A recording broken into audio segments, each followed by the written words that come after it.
Touchdown Tampa Bay. You're listening to the PewterCast.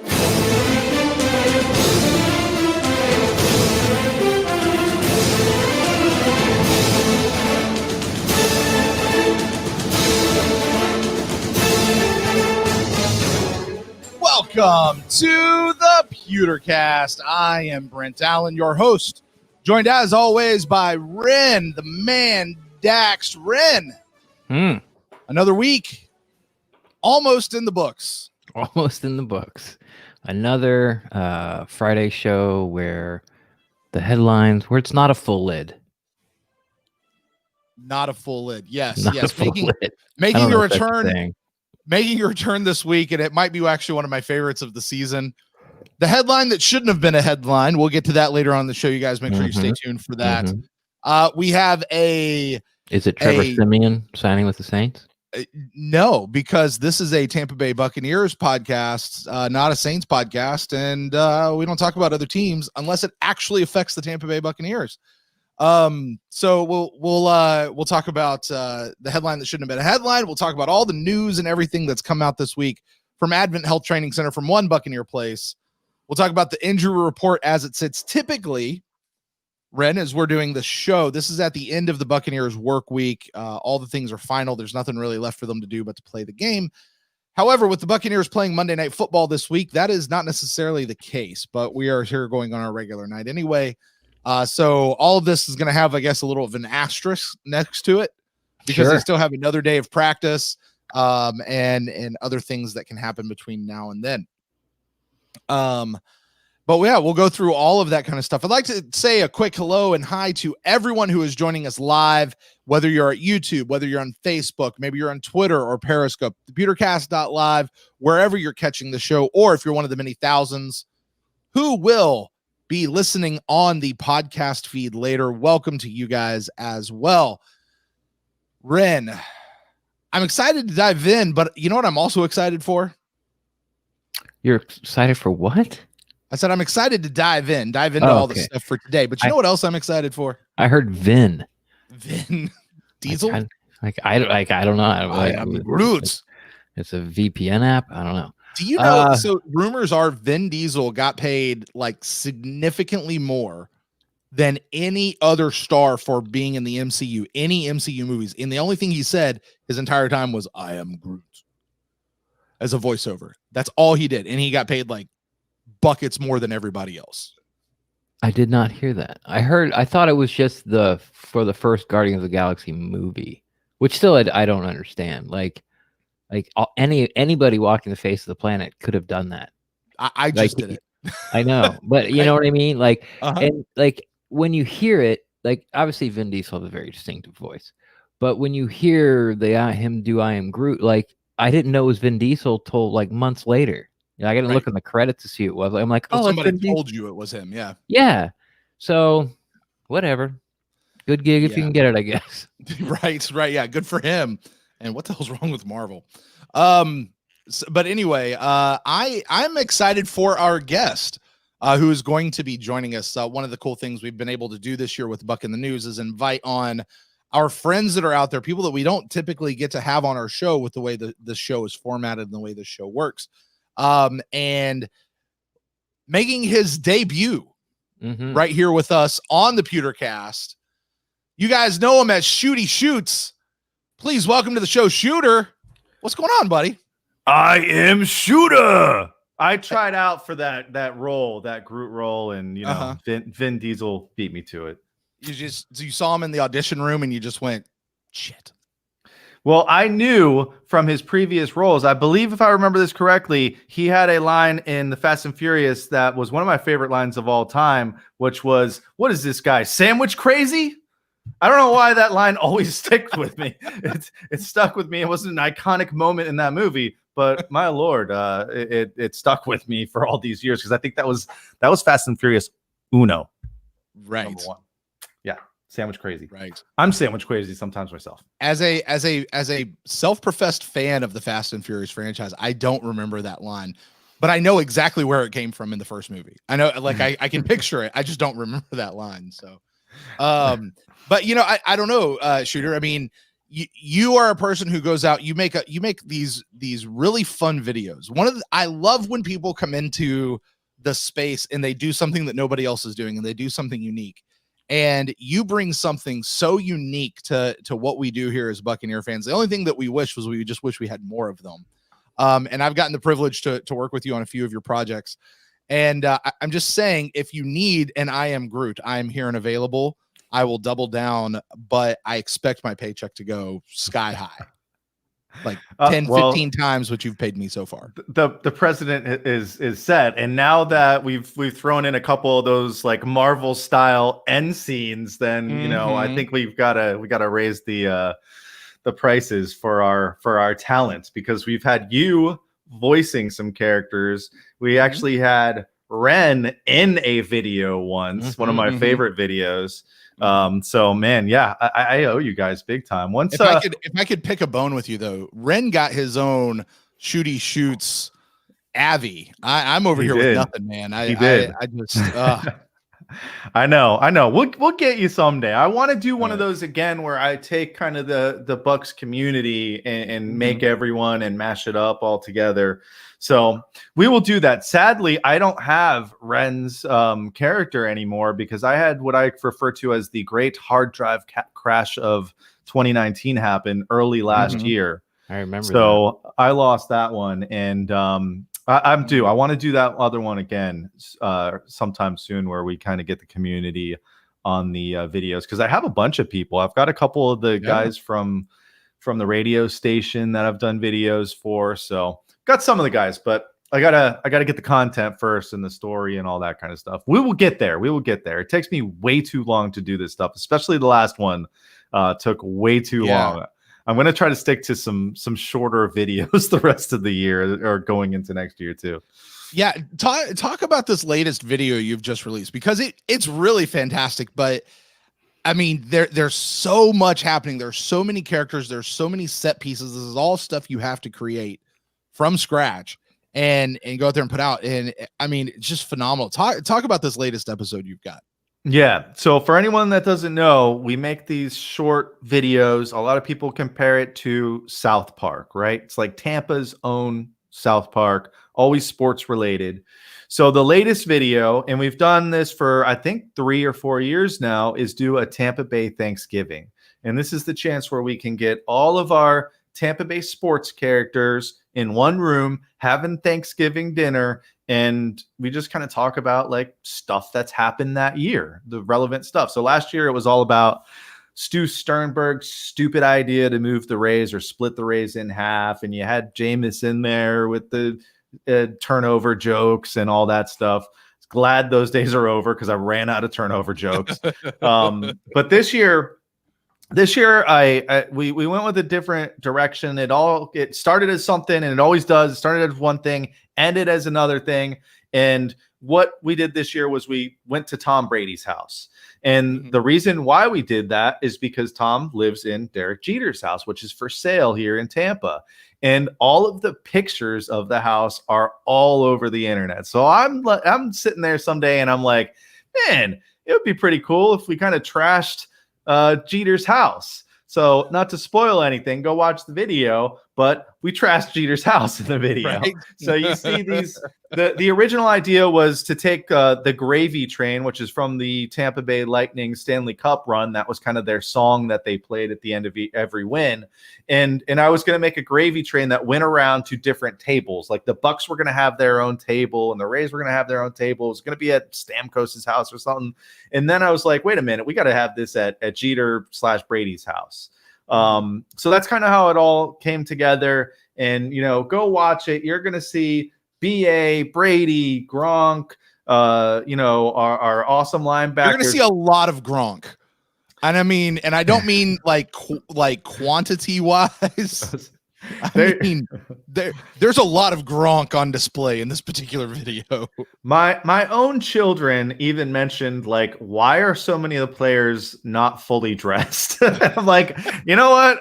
I don't, it wasn't on purpose. It just kind of worked out that way. They're not all like this. But yeah, Gronk, it's a little bit of a surprise. And, it's really fun to do these because, I get to when I put these together, like I just kind of put it all together. I do the animating and a little bit of the kind of characters, but I do have Susan who helps me with the character design. But I get everyone to help me. Like you've done BA's voice a couple of times. Ren's been in videos. I've got other kind of Tampa Bay names and podcasters that are on that do the voices as well. You guys all have great mics, so it works out really well. And that's what I like about it the most, I think, is like everyone's been coming together to kind of create these. I just get to put it all together. And, it's something different. I don't know of any other NFL teams that have somebody making animations about their team. But I just hope everyone goes watch it. It all started because the idea was Tampa Bay sports. It's tough to be a Tampa Bay sports fan. And this was like 4 years ago when we started. So we wanted to like bring a smile to people's face. Like, let's make light of how tough it is to be a Tampa Bay fan. And then this year, it's great to be a Tampa Bay fan. So it's the whole dynamic of it's changed. So I don't know. I think the videos are better because it's got more of kind of this fun feel to it. But, go watch for yourself. I was telling somebody earlier today, like you can't just watch it once. You've got to watch it at least twice because there's a lot of stuff going on in the video. I sneak stuff in the backgrounds. You'll notice some broken security cameras throughout the house. That was by design. I've got a question about one of those, and then we'll move on to Bucs news. Yeah, good friend of ours, really one of our first friends here at the PewterCast, Gene Thomas from What You Heard podcast. There's a little cameo that I believe is Gene, and I need some confirmation. There's a spot where they go under the water, under the dock of Jeter's house, and they're just sort of flying by. And I swear, Gene's like down there. It's Gene like swimming with the fishes or sleeping with the fishes or whatever. Is that Gene? And what the heck is he doing down there?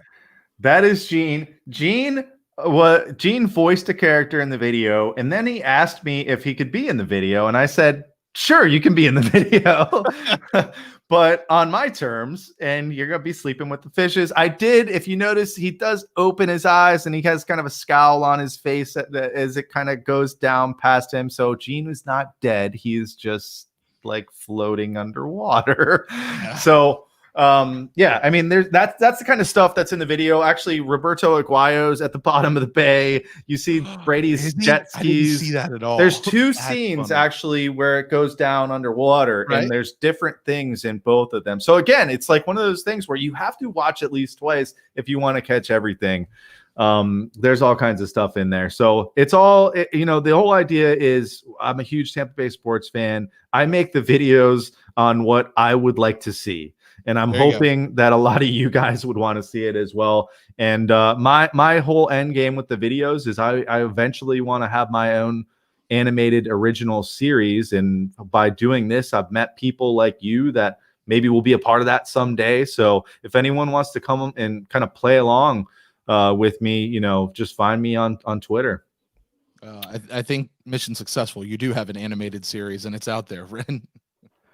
Two things. One, you need to start doing YouTube videos for all these Easter eggs that are in all these videos. I know. I am going to do one next week. Yeah, top 10 Easter eggs you missed in the latest Shooter Shoots video. And when do we get Toronto Raptors? Toronto Raptors were in the video, and that was a pure stroke of luck.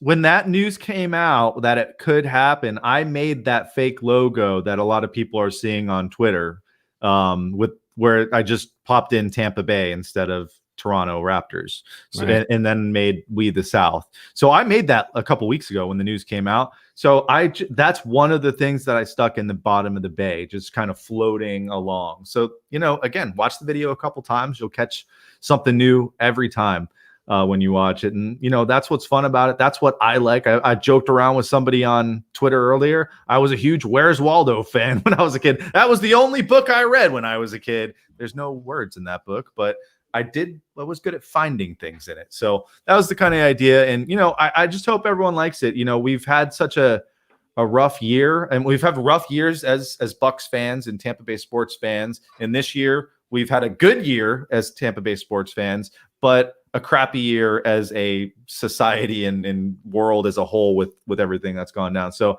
if I can make somebody laugh this week, it's all kind of worth it, even though I spent way too much time making this video. Well, speaking of spending way too much time, I feel like we've spent way too much time talking about that and not getting to Bucs news. So let's get to some Bucs stuff. What's going on with the Bucs? As we do that. Like I said, we'll go through the list sort of as we do always on this show. We'll talk about roster moves. We'll talk about the headlines. We'll talk about the injury report. We'll talk about what we'd like to see coming up in this game, and we'll talk about our predictive MVPs. Chat room is rolling. You guys are doing awesome over there. We'll check in with you guys from time to time. Let's start at the top, where we always do with roster moves. Not really a whole lot going on this week, guys. One of the things, basically, it's COVID list moves. They took Cyril Grayson off the COVID list because he landed on there a week or so ago, and they put TJ Logan on the COVID list. I'm not really sure why they had to specify they put TJ Logan on it, because he was already on IR from like August 23rd. I guess this would only impact his rehab. He's not allowed to come to the facility for rehab now. But yeah, that's it. There's no roster moves outside of that, at least so far. Yeah, last week was a real dead week. Like there was nothing. Like there was no COVID. There was absolutely nothing, which I can't remember, in the 4 or 5 years doing this podcast that ever happening. And now it's almost like, and now it's 2 weeks in a row. So I guess it's good because, they found the guys they want at the bottom of their roster. So far, they haven't, poached anybody off anyone else's practice squad, but just odd not having, no one sign or move or try out or any of that. One of the notes I saw as I was looking for this is it said that Jaden Mickens is staying on the COVID list. Now, I went back and looked at my notes for the last several Buc in the News. I don't think I ever had him as going on the COVID list to begin with. I think all I saw was they cut him or something like that. Maybe with the intent of re-signing him to the practice squad, but I'm not entirely sure what happened. I know he wasn't out there last week. We had other people returning kicks, but yeah. No, they put him on. They put him on because he put something on Instagram about, I don't have COVID. Look at the facts. That's the reason I'm not playing. And it was the Saints game because it was AB's first game and there was no room for him. And and all of a sudden now it's like, I can't play. And I'm like, well, you're not playing because there's no spot on the roster for you. But so they put him on the COVID list though, and he's saying he does not have COVID. Yeah, but you can go on the COVID list just if you had an exposure, which is what they want you to isolate. So and I think that was the gist of his tweet of like, I don't have COVID, I'm fine, but he still has to isolate because he had an exposure. Right. So it's a good way to get a guy off the roster if you need to. Yes, exactly. It's like the super secret IR. Right. So that's really it for roster moves. Let's move on to headlines. A few things happening over there with headlines. Let's start with some good news. Ronald Jones this week, after his 98-yard run for a touchdown this past week, gets named the Ground Player of the Week. I would say the name of the company that sponsors this particular prize, but they didn't send us a check, so I'm not going to. But he gets honors this week as the Ground Player of the Week. And I made a note to see his sheet. Buccaneers Comms put out their sheet this week, and it was all about Rojo. And some interesting things on here. Oh, let's hear it. There are he has 400-yard plus games, which is tied for second in the NFL right now. He has 5 20+ yard rushes, which means he's tied for the first in the NFL of running backs for that. He is currently third in rushing leaders. He's 730 yards currently right now, behind Dalvin Cook and Derrick Henry, who are both right at 950. He's tied for third for the longest run in NFL history, right behind Derrick Henry and Tony Dorsett, who are tied for first. He is the second in the league in rushing average at 5.1 yards per carry. The only person who's better than him is Dalvin Cook. Yep. That's surprising. That's very surprising. Well, I guess 98 yards will bump up your average. That's true. A full yard. Right. He is currently tied for fifth for Buccaneers single game rushing yard leaders. Now Fair let's enough. play a game. Can you name the other 4 guys who are ahead of him? Yes. I can name 2 for sure. Do it. Doug Martin, James Wilder. Doug Martin, James Wilder. Shooter, you want to take a stab? Cadillac. Nope. Ricky Bell. Nope. And it's going to be some crazy stuff. It's a little bit of a Dunn? trick question. It's going to be like Dunn. Eric Rhett. Yeah, Dunn's one of them. Work done.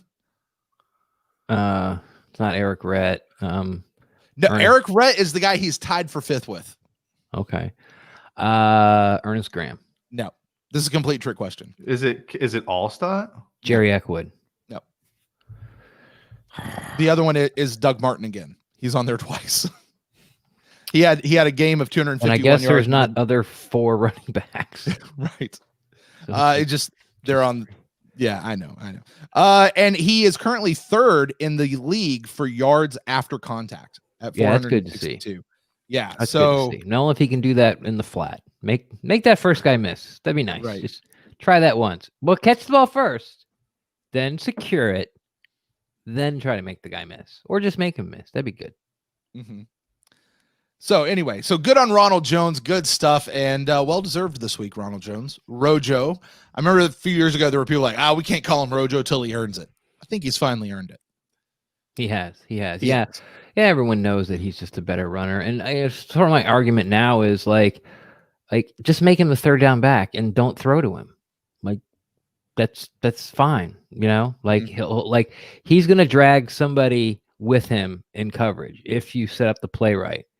Well, you still got, Brait and Gronk and Godwin and AB and Mike Evans to throw to. Mm-hmm. So just leave him in there, because they say, well, if Rojo's in there means they're going to run the ball. Well, if Fournette's in there means they're going to pass the ball, especially lately, because Fournette's all of a sudden he turned into Charles Sims with his choppy feet at the line of scrimmage, and he doesn't go forward. He goes to the line of scrimmage, has a little, I'm trying to say pushback, but he gets into some garbage, some traffic, and he starts to fold up like Mike Evans after he catches the pass. He's looking for a place to land. So that's where I'm at. I'm just, I'm hashtag free Rojo, man. Just let him play 3rd down, and Fournette has probably more drops than Rojo this year. I know he's had more targets, but I mean, Fournette is not McCaffrey. He's not Kamara. He's below average. So, just keep feeding Rojo the ball. Yeah, I agree. I mean, he hasn't really looked that impressive. Fournette, that is, right? You would expect him to come over, especially after the season he had last year. And you got to wonder, is it just because last year, he was the man, he was getting all the carries, and maybe he just doesn't get that momentum now that he's got to kind of split carries. I don't know, but either way, I'm with you guys. I think Rojo is our guy. I wasn't completely sold on him. I have been waiting for him to break one of these runs, which he finally did. Of course, a very long one, 98 yards. I'll take it any day of the week, though.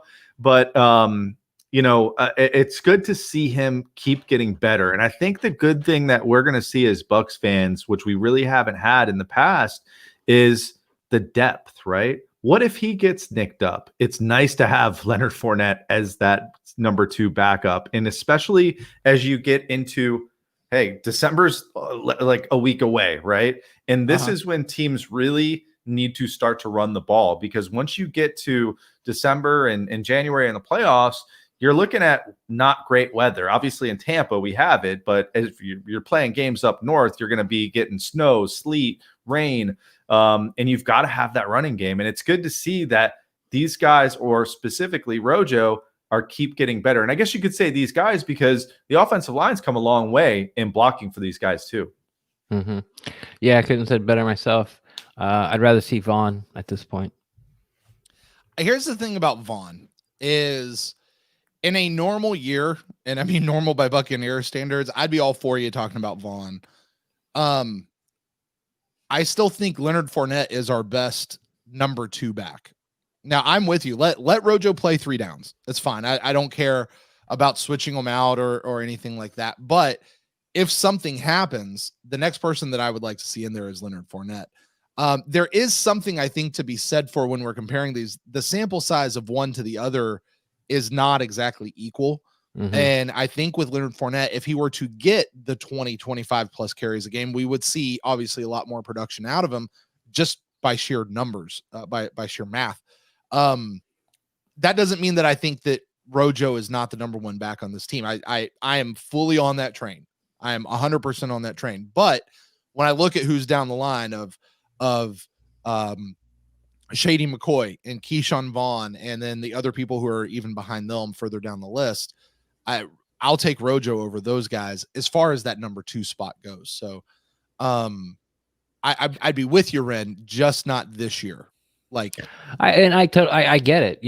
Vaughn's had, he started off sort of strong. Like Brady threw a fastball to him down by the goal line.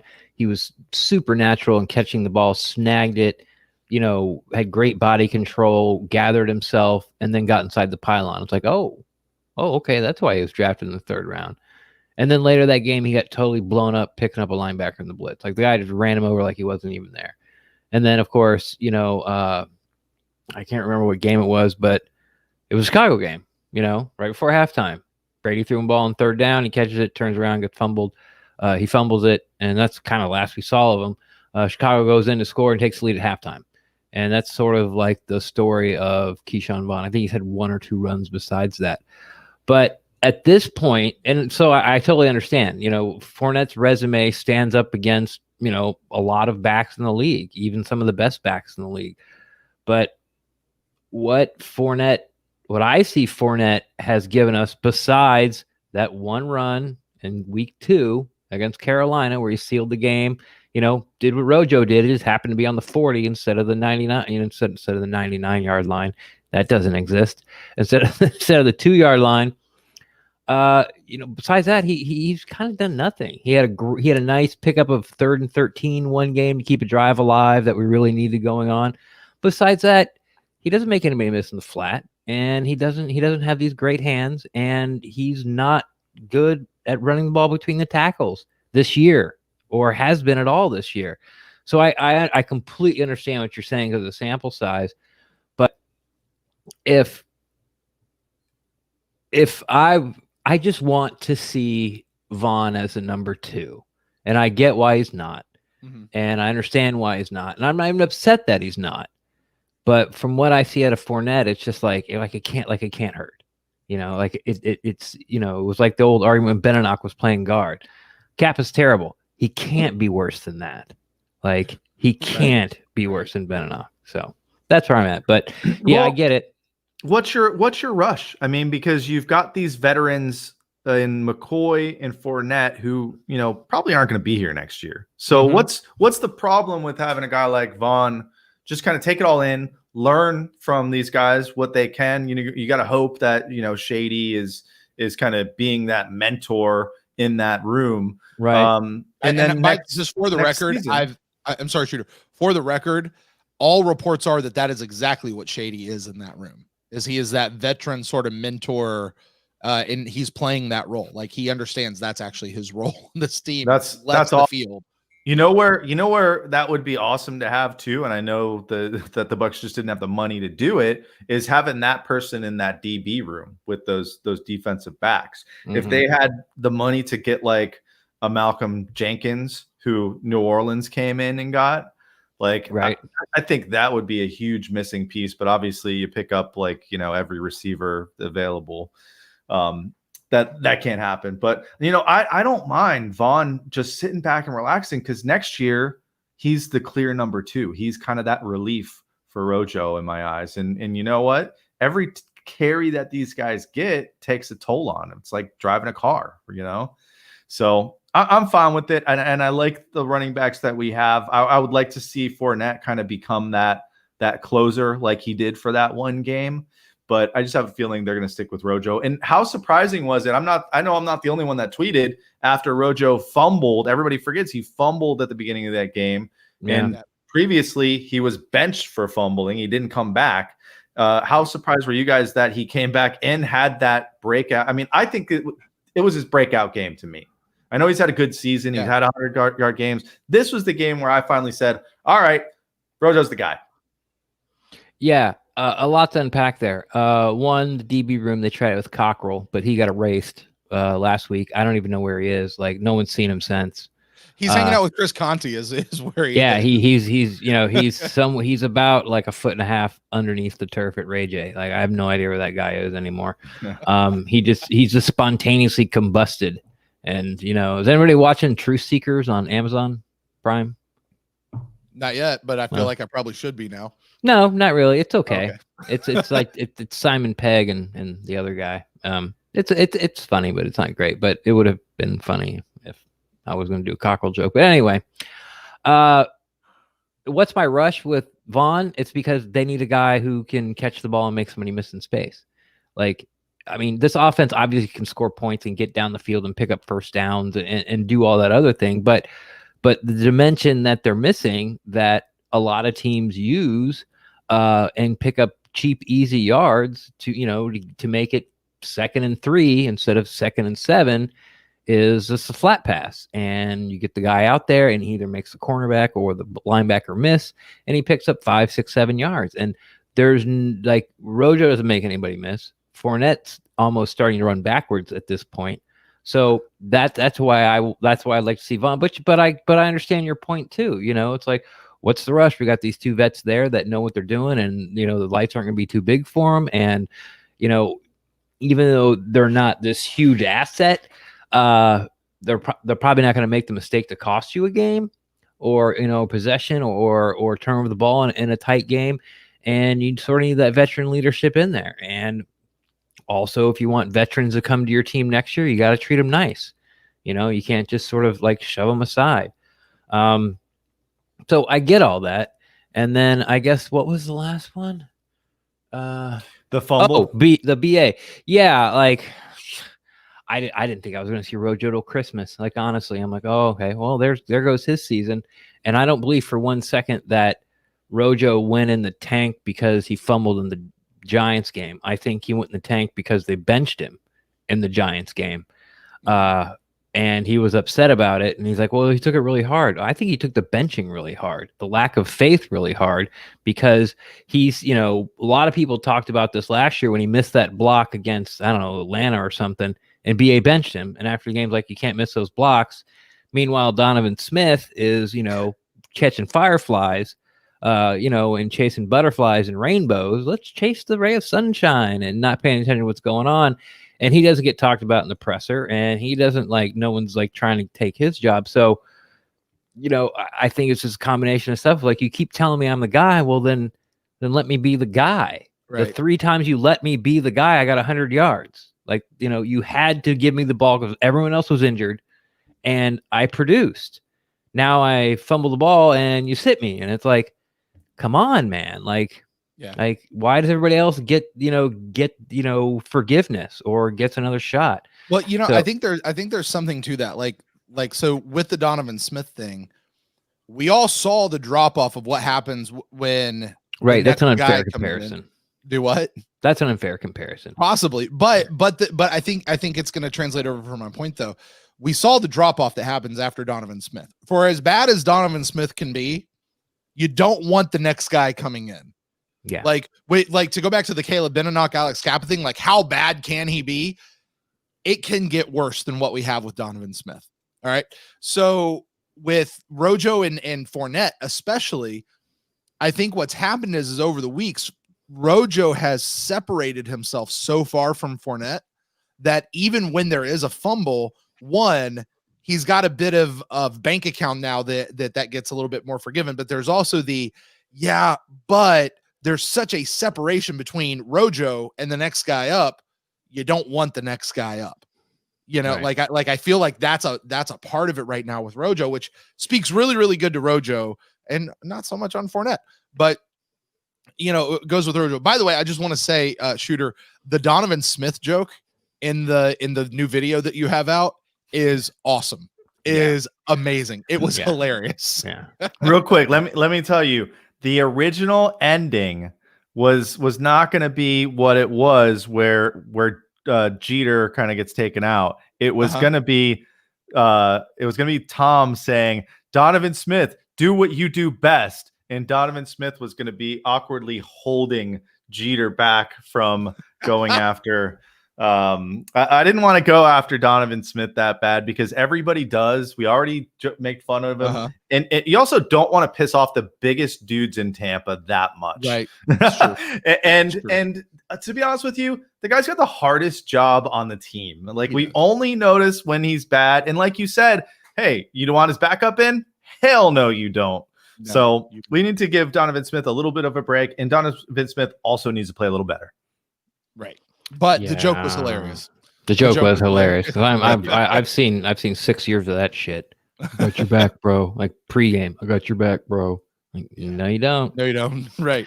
No, you don't. Speaking of the biggest guys in Tampa, let's talk about one of the biggest guys in Tampa, Ali Marpet, out last week for the past 2 weeks, actually in the concussion protocol. Was a full practice last week. A little preview of the injury report here. Just was a full practice yesterday. Today in practice, did not participate at all. And there was a tweet that was circulating out there, not from a local Tampa reporter, but like from some national guy. I don't remember who it was off the top of my head. But they were saying Ali Marpet is still continuing to experience concussion-like symptoms and will most likely not be available for the game this week. Now, that has not been officially commented on by the Buccaneers, other than to say Ali Marpet's still in the concussion protocol and he didn't participate today. That being said, we saw the first week the debacle that happened on the offensive line. Much better return to offensive line last week with moving Ryan Jensen over, bringing in AQ Shipley. It seems as of right now, gentlemen, that is going to be our offensive line lineup again for this week with AQ at center and Ryan Jensen kicked out over to left guard. Yeah, don't expect the performance you saw last week from Shipley and Jensen. You know, Shipley playing center and Jensen playing left guard because the Panthers are terrible. The defensive line for the Panthers versus the defensive line for the Rams. They've got less. They don't have double-digit sacks yet. Like they're averaging exactly 1 sack per game, and it's 9. Like they're not good. They spent all their draft picks on defense, all of them, and they're still not good. And they still need pieces. Their best player has been Jeremy Chin, who got abused over and over by the Buccaneers. Best defensive player, I should say. Gronk blew right by him. Rojo outran him. I know that Chin closed the gap, but then Rojo had held the gap steady. Once they both sort of got the full speed. Did you hear what Rojo said about that particular run? Was when he was running, he looked up at the Jumbotron and saw Chin right behind him, and then he just varied his angle a little bit, just shifted his angle, and that's what allowed him to pull away, was when he shifted that angle. But he saw it on the Jumbotron as he was running. You can see him look up too. Watch the replay. Yeah, that's something players have been using for a few years now, and with that little veer, Chin wasn't closing the gap anymore and forced him to take a shot, his dive, and Rojo, stepped out of it or just had the speed to outrun it. So they're a mess on defense is what I'm trying to say. The Panthers defense is not good. And the Rams defense is good. And when they looked bad 2 weeks ago, it's because the Saints defense is good. The Saints defensive line is very good. So is the Rams defensive line. So it's do not expect what you saw against the Panthers. But I also will say, do not expect what you saw against the Saints. Hopefully, like I've seen shooters cross his fingers a couple of times.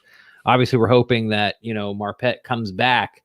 But if he doesn't, because it doesn't look like he's gonna, that the performance is much closer to the Panthers game. Because if it is, the Bucs have, their chance of winning goes up by, double-digit percentage points. Yeah, I totally agree with you. In fact, I think that is the biggest problem with the Bucs. You look at the 3 losses. They've only lost to 2 teams. They lost to the Saints twice. The Saints defense in general is very good, and their defensive line's good. You also look at the Bears, right? The Bears defensive line Khalil Mack, some of those other guys, very good. The problem is the teams that make the playoffs have good defensive lines, and that is obviously a struggle for the Bucs, even with Marpet in. So that is my biggest worry about Monday night and really the rest of the season is what can the offensive line do? Because you know it. I mean, if Brady gets too much pressure, that's when Brady struggles, right? So, I mean, we'll see what happens with that. I hope that the change moving Jensen to guard is going to make a little bit of an impact, but that offensive line is going to have their hands full on Monday night. That's what I'm going to be watching the most, because all these receivers, tight ends, all these guys, doesn't matter. It does not matter if they can't block. And I mean, let's call it out by name. Look, this offensive line has had to go up against some of the best defensive ends, edge rushers that are in the league this year. This week, they're going up against the best in the league. And has been for several years and continues to be even this year. Aaron Donald is a beast, and they're going to be going up against it. Does Aaron Donald usually stay on one side or the other? Or he goes all over. Back and forth? Yeah, he goes all over, but he plays mostly inside. The biggest matchup is going to be Jensen versus Donald. That's where he plays. That's his base. Last year, they contained Donald pretty well. Remember? You didn't hear his name that much. No, and look, he's not, as much as we talk about Khalil Mack, yeah, he had a pretty good game against the Buccaneers. He didn't okay, so he tossed Christian Wirth after a play. So, did you get the sack? Did you make the tackle? No.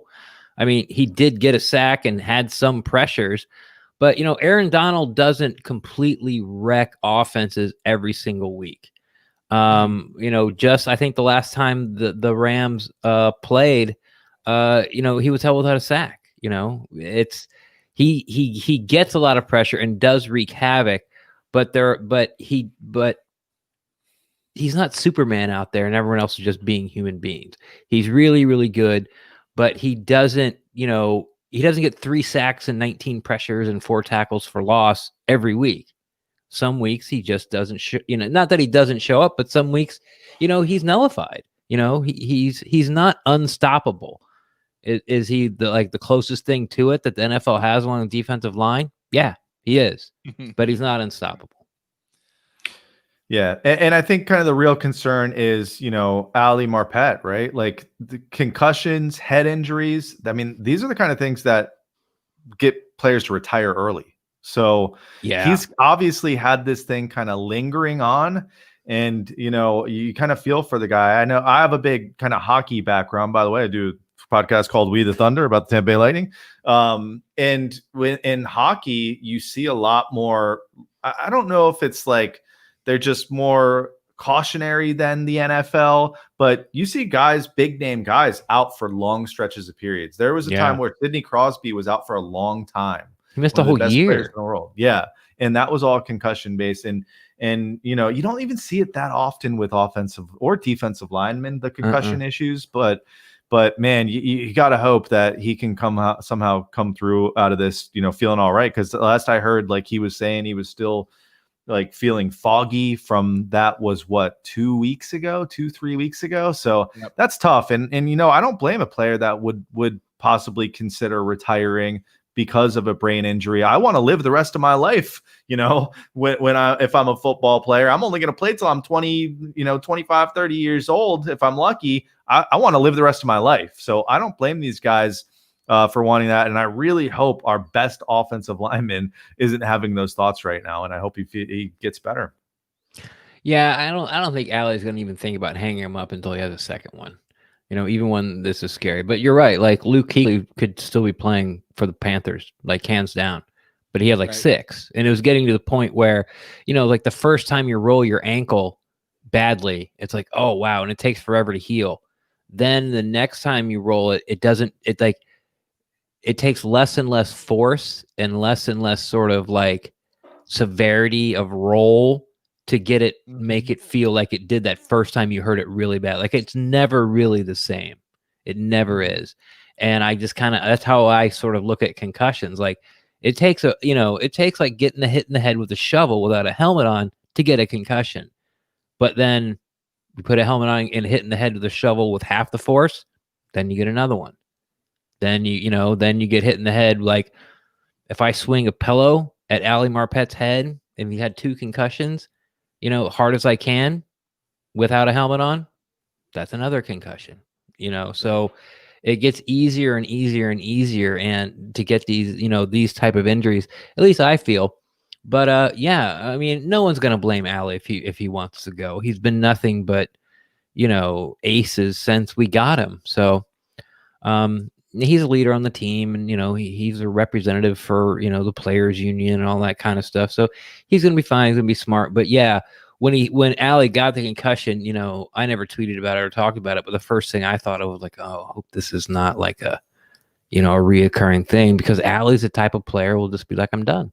Like before he actually has, before the doctors, he's going to quit before the doctors say you can't play anymore. Well, I just hope he's being smart, because I think a lot of these players will get a concussion in the game and they just have that mentality that if I get, pulled out of the game, I'm going to lose my job. But this whole NFL thing's over. So they rush back. And I'm just hoping Ali's smart and he's saying like, no, I don't feel right. And, so I don't know. We'll see. It's all, everything I'm saying is all speculation. So we hope Ali's all right. It's you guys are talking about stuff I don't even want to think about right now. Yeah. But I mean, to your point though, I would much rather have Ali sit out a couple of extra games now, get everything right, make sure he's solid for this playoff run that we know we're getting ready to go on, rather than force it to come back too early and take a half a doink and have to go out again. Yeah. Well, we know one thing. He doesn't have to worry about losing his job to anyone else on the roster. So, and if we lose the Rams game, we have our built-in excuse. We're still going to the Super Bowl. I don't like it, but yeah, we're still going to the Super Bowl. Don't worry about it. The Ali wasn't there. That's the only reason you guys beat us. Because our left guard had if we had him. Yeah, if we had our left guard. Saints wouldn't have swept us if we had our left guard. Yeah, exactly. Well, speaking of the Rams game, let's move forward to that just a little bit. The Rams had a positive COVID test earlier this week. Forfeit. They have, Forfeit. They should forfeit. Yes. But the news is that they have entered the intensive protocol independent of the league requirement. Now, the league has mandated this week that all teams go to an intensive COVID protocol for the remainder of the season. From what I understand, it's for the remainder of the season, which basically means virtual meetings. Nobody can be within any sort of distance of each other, hardly at all. For most teams, that definitely means virtual, but for teams like Tampa Bay, they can actually still go outside in November, whereas most of these other teams can't. The Rams, however, although I would think they could meet, outside somewhere, they're not. They are meeting virtually per reports. And this is the way they're preparing for the Tampa Bay game, flying all the way out here to the East Coast for a Monday Night Football game. I don't know how to think about that. Like Tennessee, didn't see each other for like a week and a half and went out on Tuesday night and beat the living crap out of a good team. I don't remember who it was.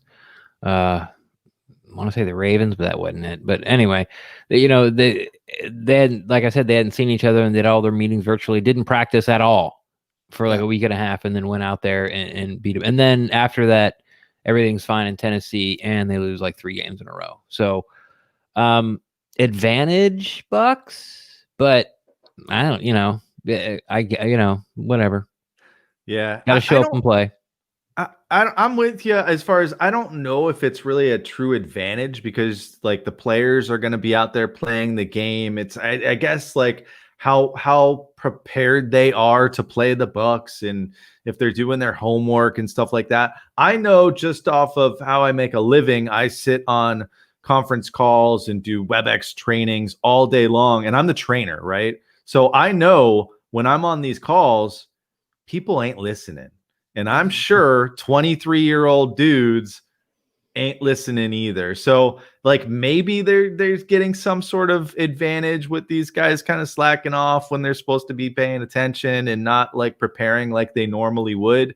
But I don't know if I'll put that much weight into it. Just like, I don't know how much weight I'll put into the Bucs moving to a night practice. I don't know, but at least they're trying something. Well, I mean, let's talk about that, because that is part of how the Buccaneers are preparing for the game this week, is they have shifted their practices to nighttime in preparation for getting used to that, playing that time slot there later, which I like the concept behind. I don't know how much it actually will affect them.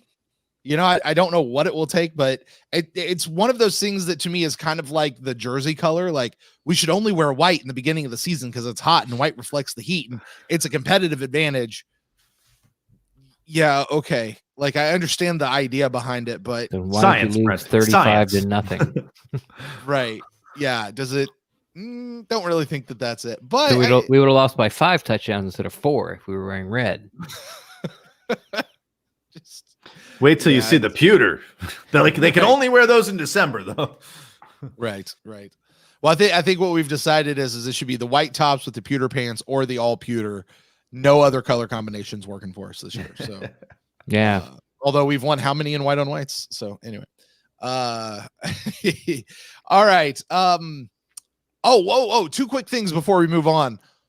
Joey Knight, former guest here on the PewterCast, recent guest here. Our only media guest of the year, Ren. Yeah. And just because he's new. Right. He had an article come out in Tampa Bay Times this week that said he was detailing out the penalties for the team. And last year, if people don't know, the Buccaneers were the 32nd team in the league as far as penalty yards. Means we were the most penalized team in the league last year. The Tampa Bay Buccaneers have improved quite a bit to come right up to mediocre, because we are now number 16 in the league in penalized, most penalized team in the league. So that technically makes us in the top half of the league as far as the penalties go. So yeah, technically. Okay. Yeah. Yeah. Top half's 1 through 16. We're technically in the top half. Yeah. It's like, man, shoot, I think our offensive line is top half of the league. Well, it is. It's not that tough to get in the top half. Yeah, exactly. Good, I guess. I mean, sure, I like it. After that Chicago game, which everyone was so frustrated about, and like people like to blame it on penalties, and it was, and you blame it on penalties, and you blame it on Vaughn, and that's it, and because that's why we lost. Period. End of story. All the Bucs had to do was score a touchdown and kick the extra point, and they would have won the game, and that's from halftime. Like, all they do was score a touchdown. You had 2 quarters to do it, and they just kept shooting themselves in the foot. And I guess I don't know who stood up or who said what, or it's been reported that BA said like this. He's like, I keep telling you. I swear to God, if you commit a penalty, I don't care who it is. I'm sitting you. You're being sat. And finally, I guess that did it. And they had no penalties that week. And then the following week, they only had 3. And then I think they only had 3 this week. So could be a little bit of what officiating crew shows up, because also other teams aren't getting penalized. Like this Panthers game, like it's like, Shooter, you'll understand this. Like when the Lightning play a team in the playoffs, all of a sudden that team like becomes the cleanest playing team ever to exist. They never get penalized. It's like they could be the most heavily penalized team. When they play the Lightning, like no whistles get called against them. And, that could just also be something that I find that the Bucs aren't necessarily getting like the other team isn't penalizing themselves and making it easier for the win. I find that, since Chicago game, just more like less penalties are being called altogether. Which is kudos to the Bucs, because you can't make it obvious, I guess, but I think that's kind of a league-wide thing where, sort of the unwritten rule is like, is it obvious? Yes, it is. Did it affect the play? No, it didn't. Then keep it in your pocket. If the running back, running a jet sweep around the left end, and the right tackle holds the edge defender for a half a second, don't throw the freaking flag. He's not going to catch the guy. He's not even going to try to catch the guy. He's going to watch the play. So I kind of like that way that's going. Still, pass interference is pass interference, and it's totally unfair. Also hits to the head when the receiver or the quarterback goes into a fetal position.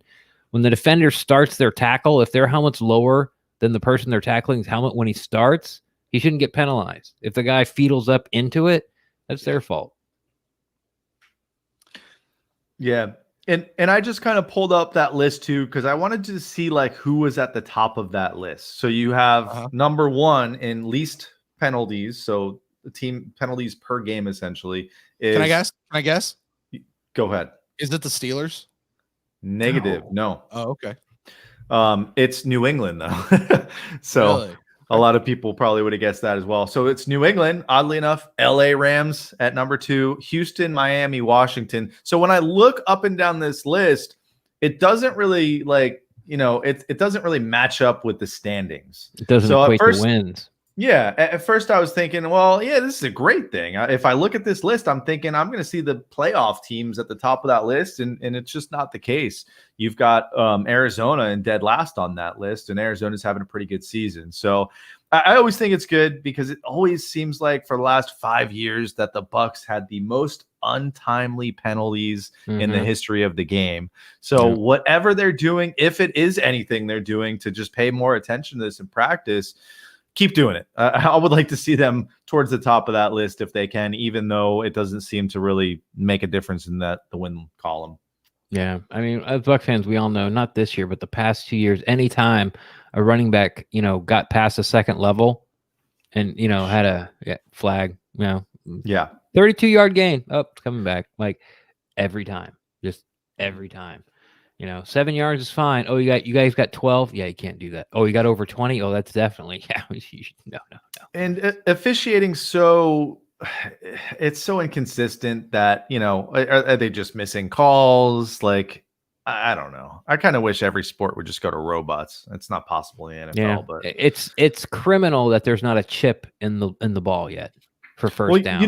You know what I've always said, and I swear I tweet this every other week after another bad call on whatever game I'm watching, is why do they not have a program for these guys that play in the NFL for like a year or two? Young guys, they have really good vision. I would assume most of them, they can keep up with the plays. Why is it always old dudes that are NFL officials?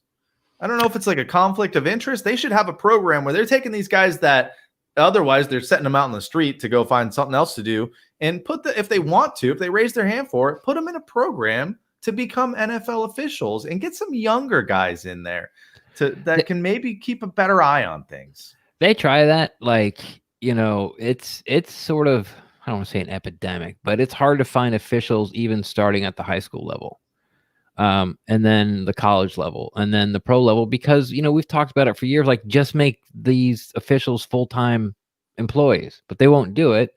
But they have a strong union, which is so weird. But these guys, because they're all lawyers, that's what they are. They're all a bunch of lawyers, and they try to get young people in, but you don't notice them until they've had 10, 12 years in the league and they become the referee, and now all of a sudden they're old again.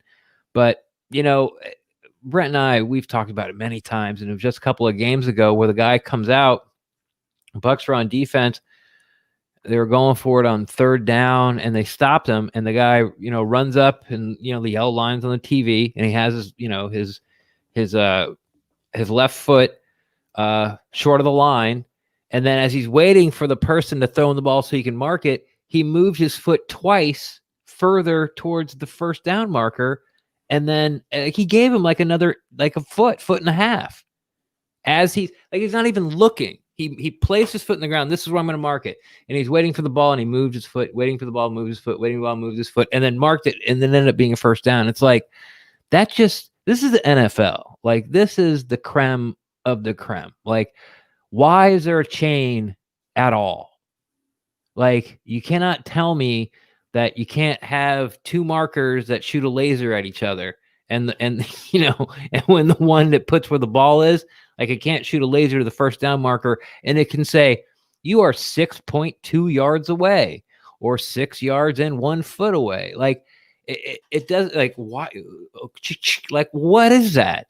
Like, put a chip in the ball. Put a chip in the ball and just use the K zone in baseball. Get rid of the home umpire. You can call people safe and out at home plate. Besides that, he doesn't have to do anything. Like, why are you letting these people call balls and strikes? It's ridiculous. And they just don't like tennis did it for years. No one blinked an eye. Yeah. And frankly, I mean, even the calls on the field, like those can all be done from a booth. You don't need somebody on the field to do that. Like you literally can just, I mean, we saw that with the AAF and with other leagues. You got the eye in the sky, right? Like there should be somebody say, that's what they do with New York, right? There should be somebody saying, yes, this was that, or no, it's not. And we're going to slow it down to a frame by frame replay and get that minutia of the detail of it. I don't mean to negate. We need referees and officials out there, but by the way, I just looked it up just because I was curious. You're absolutely right. It is a part-time job that pays $212,000 a year. Entry position, bro. Wow. Where do I sign up? That is a part-time job at $212,000. That is more than some doctors make. It's half a year. It's half a year. Wow. That's insane. That is crazy. Yeah. Anyway, I've often said I wouldn't want to be an official. I would like to retract that every single time I've said it now. And let me go do that for a while. I'll take the brunt. Call me whatever you want. I'm going and getting paid at the end of that day. Are you going to be one of those guys that run with the receivers down the sidelines? Yes, I will. I'll keep right up with them, Ren. You have your hover with them every step. You have your hover round. No, you know what? I want to be the guy who's like standing over the ball, like at the center position. That drops back behind the quarterback. Yeah. I want to be that guy right there. I want to be that guy. He didn't get out of the way. Anyway, all right, final headline. It's time, guys, for this week's headline that shouldn't have been a headline. It has been reported that BA gave an update on the injury status of prominent members of the Tampa Bay Buccaneers. And here is the headline. O.J. Howard and Vita Vea are still done for the year. Breaking news, guys. Breaking news. O.J. and Vita, when they went on injured reserve, are still on injured reserve. I don't hate this as much as you do. Because I heard the question live and I was like, what the? And then I thought about it. And it was asked by Isbits from Joe Bucs fan. That's who asked it. And he's very good at looking forward into things that people might want to talk about and getting in front of them. Mm-hmm. Now, if the Bucs make the playoffs, people are going to start saying, so, where's Vita Vea and OJ in their rehab? Like, can they make it back for the Super Bowl or, week 2 of the playoffs? Like, where are they at? And that's why I asked the question. But again, your point, Brent, is way more valid. It's like, they're on freaking IR. And this isn't the 3-week IR that they're on. This is the big IR. Like, they're done, guys. Yeah, they're done. You're done. Yeah. So, but yeah, I see it both. I'm glad he asked the question, but what a dummy. I mean, it falls into that category of the question has to be asked, right? Yeah. I'm with you. I get why they asked it. It just, come on. Yeah. Well, you said it earlier, right? Like, slow transaction week. And, what are they going to ask about Antonio Brown busting security cameras? Like, not, I guess they tried. Ran out of questions. They tried. BA only put up with one. I mean, how do you even ask that in a press conference? Like, Ren, have you listened to all the press conferences? No. You have not? Okay. Then I'll save what I was going to ask for later then. Okay, fine. Anyway, let's move on. Let's talk about the injury report that has come out. Like I said, this injury report is only 2 days old. It's not all 3 days. But what it's looking like, Ali Marpet did not participate because of concussion protocol. Tanner Hudson has been not participating due to a non-injury related incident. There was actually a tweet out by Mark Cook. Apparently, Tanner had lost his father earlier this week. Mm-hmm. So that is apparently what is going on with him. So our condolences to Tanner and the Hudson family out there. Thoughts and prayers and good vibes with you guys out there. And we'll see you back real soon. Rob Grobankowski also did not participate, but that looks like that was just a Veterans Day type situation that he took. And then JPP was limited with a knee, but he's been limited with something all year long. he'll be fine to go. So it doesn't look like we have much on the injury report for the Tampa Bay Buccaneers outside the Ali Marpet situation to monitor. Yeah, exactly. Everyone's fine. Everyone will be there. Everyone's been upgraded to, even limited, has been upgraded to full participation. The people that are not participation are veterans, or unfortunately for Tanner Hudson, as a family matter. And so yeah, we have a lot of guys on the list, but besides Ali, we're full go. And for the Rams, they only have one person really on their injury How report. can you be in like week 11 or week 10 and have one guy on your freaking injury report? Yeah, Brian Allen. And he's an offensive lineman. Is he one of their main guys? I don't know. I thought he was a linebacker. Did I read it wrong? Offensive line is what he's listed as. Okay. I don't know. I didn't even care. I was so disgusted. I didn't even look it up. Yeah. I don't even know if he's a starter or what. Right. I was so disgusted. When you were talking about the pressers, are you referring to Russell Weeks' comment?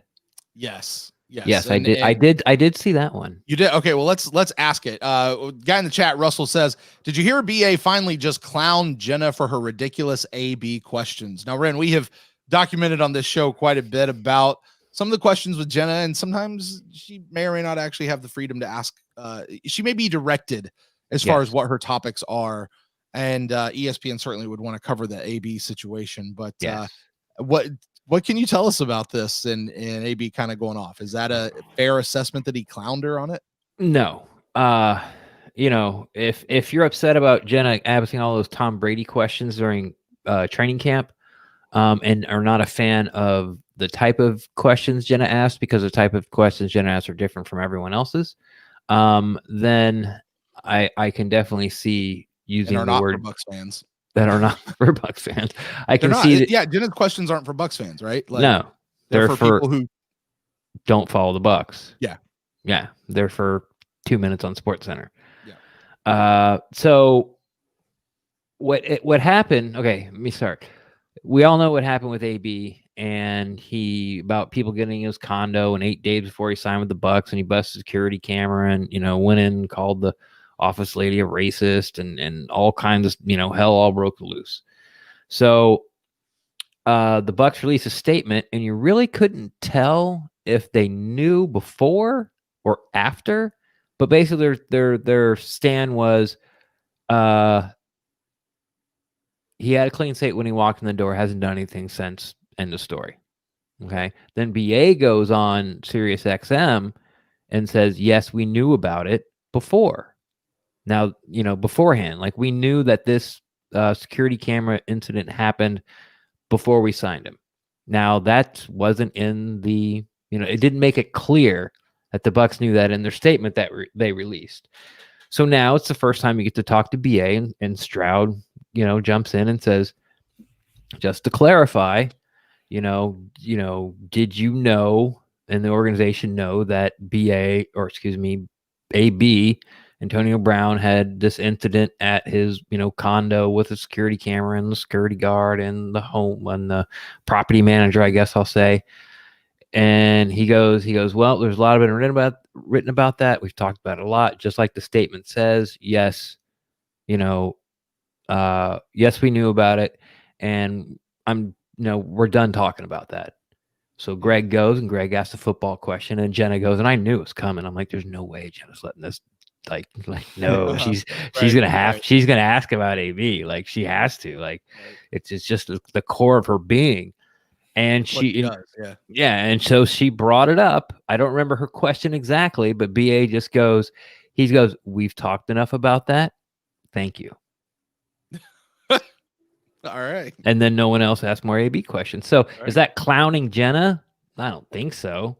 Right. But he just said, like, I'm done talking about it. He said, I'm done. Almond got the hint, but there's no way she was gonna let that go. Right. Yeah. For the record, I purposely did not put in the AB stuff this week because I don't care. I don't care. I don't want to talk about it. It's not. Watch my video anymore. Watch my video. And it's funny. Yes. That's the most you'll get out of AB. Yeah. That's all that I think we need to say on the whole AB situation is what is in Shooter's video. All right, guys. Well, this is going to draw us down to the end of the show. For those of you who are joining us live in the chat, if you want to drop your predictive MVPs in the chat, we'll shout those out here in just a moment. You guys go ahead and start doing that. But before we get to that, guys, I'll put it to you. We're looking at this Los Angeles Rams game, Monday Night Football, prime time. What are you guys looking forward to watching in this particular game this week? Shooter, we'll start with you. So I kind of mentioned it earlier. I'm going to have my eyes in the offensive line. I'm going to be watching 99 on LA. I want to see how they handle him. I think that's going to be the big key to the game. The other thing, we kind of mentioned it earlier, is can this team finally wake up on a primetime game? I don't know if you guys have buy into that hype, but and I've been too lazy to do the research about how bad the Bucs have really been the last couple years on Monday night, or not Monday night, but any primetime game. And it just seems like they're just not good. So I want to see them shake it. But that's the two things I'm going to be looking at. Overall team performance, can they put it together? I think it's mental with the Bucs for some reason on primetime. They just don't perform like they can. And that offensive line, can they handle that defensive line for the Rams? It's going to be a good test because this game and the next game are two huge games that are going to tell us, is this team for real? Are they going to just make the playoffs? Are they going to possibly miss the playoffs? Or are they a Super Bowl contender? The next two games are going to tell us that. Yeah, unless Allie doesn't play, because then there's an excuse.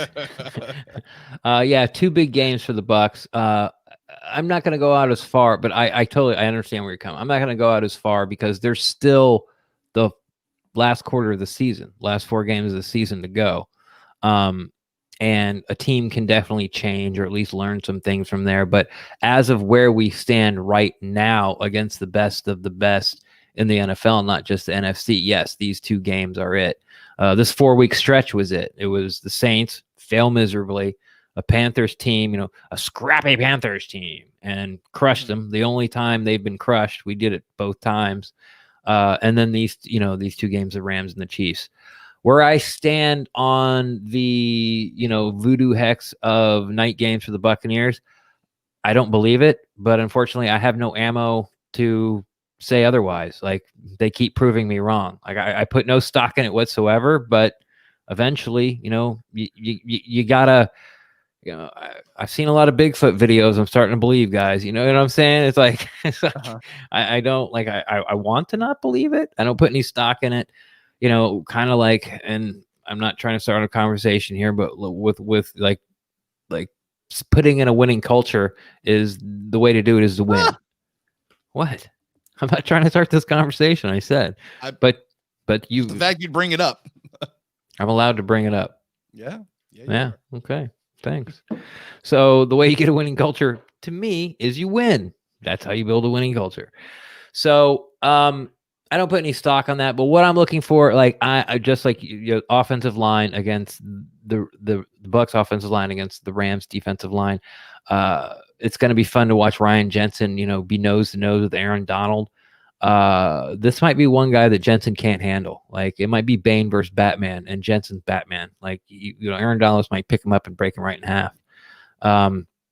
So I'm looking forward to that. I hope that Byron Leftwich sticks to the running game, even if it's not working. I think, it's going to be real important sort of to limit the touches that the Rams get. And then defensively for the Buccaneers, there lots of eye candy, lots of motion, lots of movement, lots of jet sweep motion from the Rams. They dazzle you with the pinstripes type of thing. And it's going to take a very disciplined veteran effort from the Bucs defense to trust what they see. For the young guys, for the veterans, trust what they see, and for the young guys, trust what they've been told this week. If Devin White has that's why Devin White was a top 5 pick type of game, Bucs win.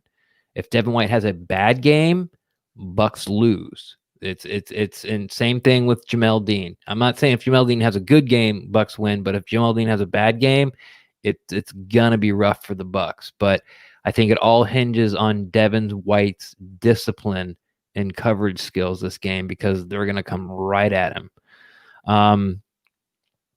That's what I'll be looking for. But you guys took all three of the things that I had written down for this particular part. But between the two of you, one, I want to see if they can shake that primetime bugaboo that everybody keeps talking about. To me, that idea that they don't play well in primetime is about as inane as the jersey color they wear. We brought that up a little bit earlier, except the primetime thing might have a little bit more teeth to it. But personally, I really think it's just a coincidence. I really, really do. Still, regardless, I'm waiting to see how this one turns out. Ren, like you, the running game, Rojo is hot, and I want to see more. And feed him the ball 20, 25 times a game, nothing less than that. And if that's what it takes to work, then that's what we need to do, regardless of what else is going on. I don't even care if you get behind, run the damn ball and make sure Rojo has it in his hand. And then the other thing, and Ren, I want to dial down a little bit more specific onto what you're talking about with the defense. Mm-hmm. Specifically, I want to see that secondary, those cornerbacks, those safeties.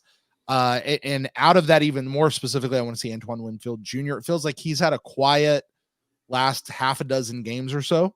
And I'd like to see him spark a little bit more like he was at the beginning of the season, but also the Carlton Davis and the Jamel Dean and the SMBs. Like, I want more than just shutting their guys down.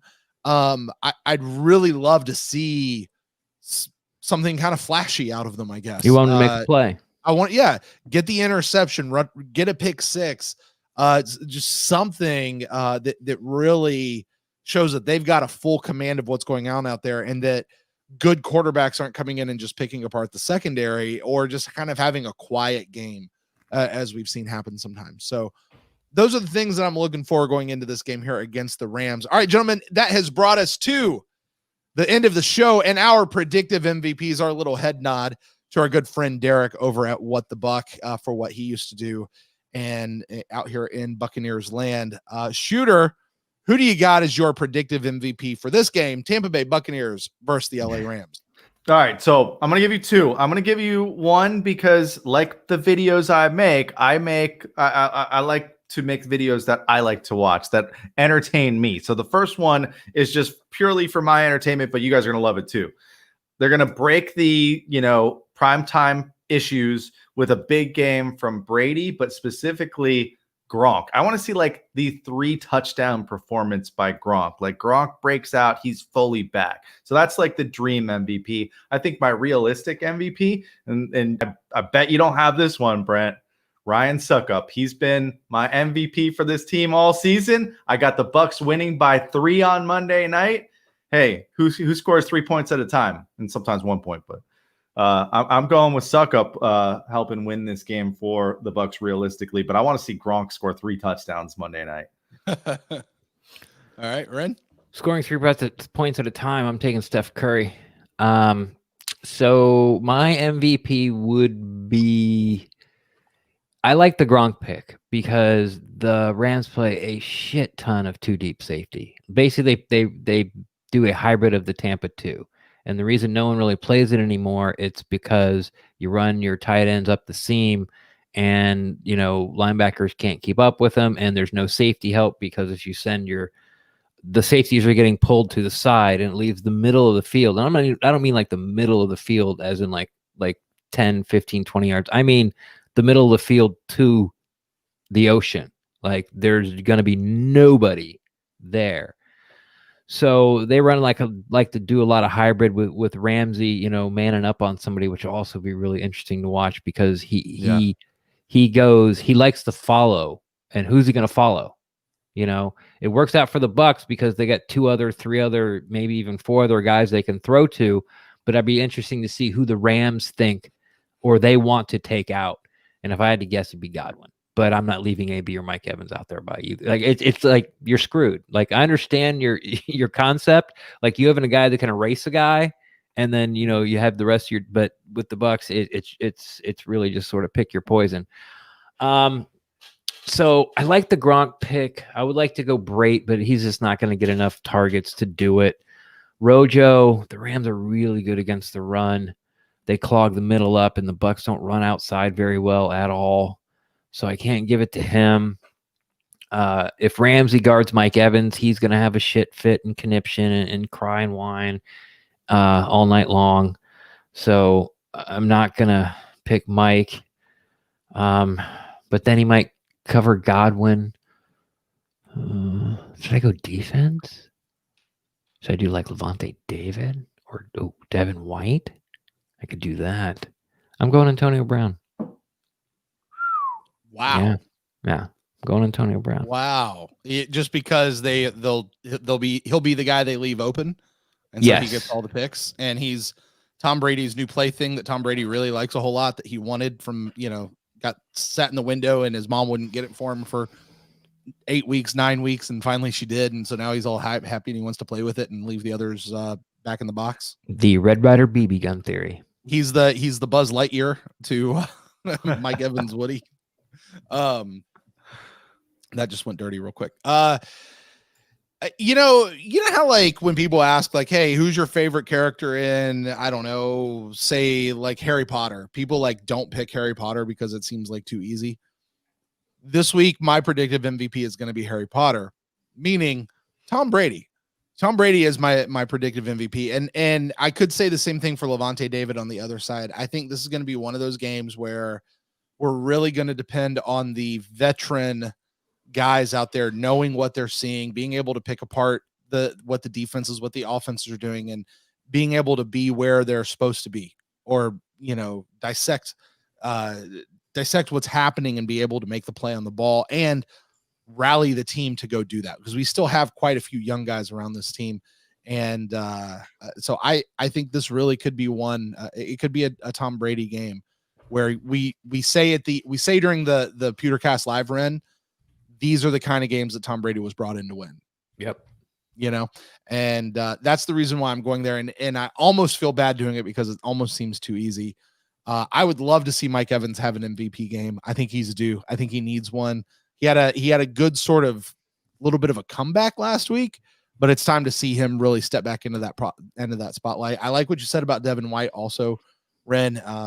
And I also mentioned earlier, Antoine Winfield Jr. I'd love to see something good out of him, but I think if it's going to be anybody, to me, Tom Brady is probably the guy on the list. Joey over in the chat room says Gronk is going to be his MVP. Russell is sticking with you, Ren, saying AB is going to be it. And for everybody joining us, out of all those are the only two who dropped in their predictive MVPs, so they get the shout out. Fast and Furious and MVP predictions in chat. There you go. What are you guys, sandwich crazy? Vin Diesel. There it is. All right, guys. Well, Shooter, man, thank you so much for joining us here for this week on Buc'In the News. And man, that video you put out is fantastic. Why don't you tell the folks out there where they can get a hold of you or where they can go watch this video that we've talked about for so much over the course of this episode? Just type in your machine, Shooter the Stash. You're either going to get my dopey ass videos or porn. So it's a win-win. Go find it. And, if you don't mind, go share. I have a horrible distribution system, so go share. Let somebody know. I feel like most of the hardcore Bucs fans know us, and we appreciate the support. And really, that's why we do it. We do it for ourselves. We do it for the hardcore Tampa Bay sports fans. So go check it out if you haven't, and go check out the backlog. We got a bunch of other good videos. The last Bucs one was Bucs training camp on Zoom. So go check them out. And if you want to be involved, like both of these guys have, just reach out to me. It's all community driven. It's a community led animation, so you can be part of it. Ren, where can they find you on the internet? Besides starring in Shooter's videos, you can find me on Twitter at Rendax, REN_DAXT. I'm always down to talk Buccaneers. That's my Shooter. Football. That's my stash. Wait, wrong. Is the slide still closed, Ren? No, it's not. But I don't know. Just haven't been feeling it. The way I've been delivering it just hasn't felt smooth. So I'm trying to get back to basics, All right. I need some of those short, comfortable throws to get me in rhythm. So do some play action, open up the deep passing game later. All right. Well, we'll try to run the ball a little more often too. If you guys would like to get in touch with me, you can find me at Brent Allen Live across all the social medias, or check me out on my brand new IMDb page where it is listed as me being in Shooty's videos. So you guys go over there and do that. The show is at the PewterCast on Twitter, Facebook, and Instagram. You can email us to thepewtercast@gmail.com. Please keep in mind anything you guys send to us, we might use on a future episode of the PewterCast. You guys make sure you join us after the game sometime. Ren, we'll got to figure out what the details of that are, because I'm going to be at this particular game. So we'll talk about that. You guys stay tuned to our Twitter account. We'll let you guys know exactly what's happening with the PewterCast Live this week. And then we'll be right back at it next week with all brand new content coming out next week. So that's going to do it for us. You guys make sure you go watch Shooter's video. Until next time, guys, go Bucs. Do I have an IMBD page? I don't know.